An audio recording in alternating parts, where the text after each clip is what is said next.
दुष्ट ने सीता जी को बहुत प्रकार से समझाया, साम, दान, भय और भेद दिखलाया।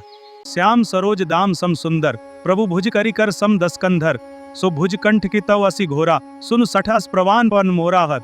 हे दशग्रीव्या, प्रभु की भुजा जो श्याम कमल की माला के समान सुंदर और हाथी की सूंड के समान है, उसकी शक्ति तो देखिए। आपु ही सुनी खद्योत्सम राम ही भानु समान, परुष बचन सुनी काढ़ी, असी बोला अति खिसियान।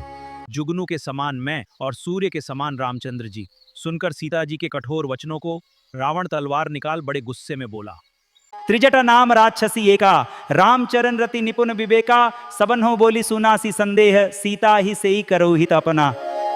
उनमें एक त्रिजटा नाम की राक्षसी थी। उसकी श्री रामचंद्र जी के चरणों में प्रीति थी और वो ज्ञान में निपुण थी। उसने सबों को बुलाकर अपना स्वप्न सुनाया और कहा, सीता जी की सेवा करके अपना कल्याण कर लो। अपने बानर लंका जारी, जातु धान सेना सब मारी, खर आरूढ़ नगन 10 सीसा, मुंडित सिर खंडित भुज बीसा।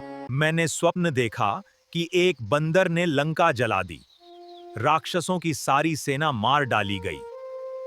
रामदूत मैं मातु जानकी, सत्य शपथ करुणा निधान की, यह मुद्रिका मातु में आनी, दीन ही राम तुम कहाँ सहिदानी। हनुमान जी ने कहा, हे माता जानकी, मैं श्री राम जी का दूत हूँ, करुणा निधान की सच्ची शपथ करता हूँ। हे माता, ये अंगूठी मैं ही लाया हूँ, श्री राम जी ने मुझे आपके लिए ये सहिदानी दी। नर बानर ही संग कहूँ कैसे, कही कथा भई संगति जैसे। सीता जी ने पूछा, नर और वानर का संग कहो कैसे हुआ। तब हनुमान जी ने जैसे संग हुआ था वो सब कथा कही। रघुपति कर संदेशु अब सुनु जननी धरि धीर, अस कही कपि गदगद भयं एकांत बिलोचन नीर। हे माता, अब धीरज धरकर श्री रघुनाथ जी का संदेश सुनिए। ऐसा कहकर हनुमान जी प्रेम से गदगद हो गए, उनके नेत्रों में जल भर आया।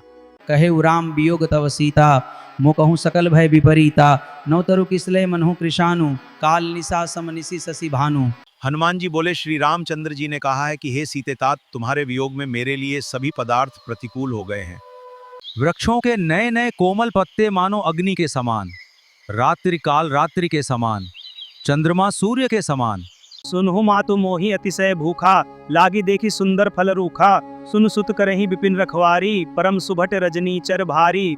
हे माता सुनो, सुंदर फल वाले वृक्षों को देखकर मुझे बड़ी ही भूख लगाई है। सीता जी ने कहा, हे बेटा सुनो, बड़े भारी योद्धा राक्षस इस वन की रखवाली करते हैं। तिन कर भय माता मोहि नाही, जऊं तुम सुख मानहु मन माही। हनुमान जी ने कहा, हे माता, यदि आप प्रसन्न होकर आज्ञा दें तो मुझे उनका भय तो बिल्कुल नहीं है।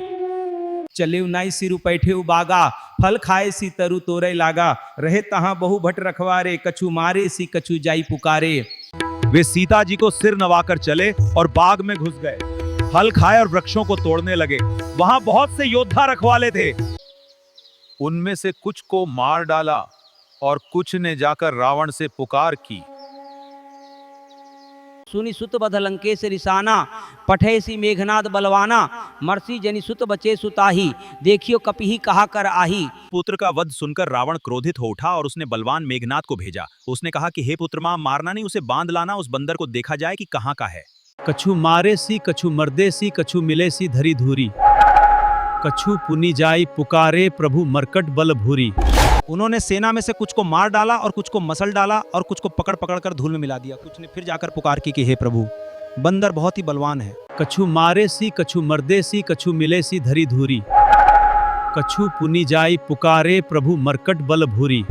उन्होंने सेना में से कुछ को मार डाला और कुछ को मसल डाला और कुछ को पकड़ पकड़ कर धूल में मिला दिया। कुछ ने फिर जाकर पुकार की कि हे प्रभु, बंदर बहुत ही बलवान है। तिन्हि निपति ताई सन बाजा, भीरे जुगल मनहु गजराजा, मुठिका मारी चढ़ा तरु जाई, ताई एक क्षण मूर्छा आई पर। उन सबको मारकर फिर मेघनाद से लड़ने लगे, मानो दो गजराज भिड़ गए हों।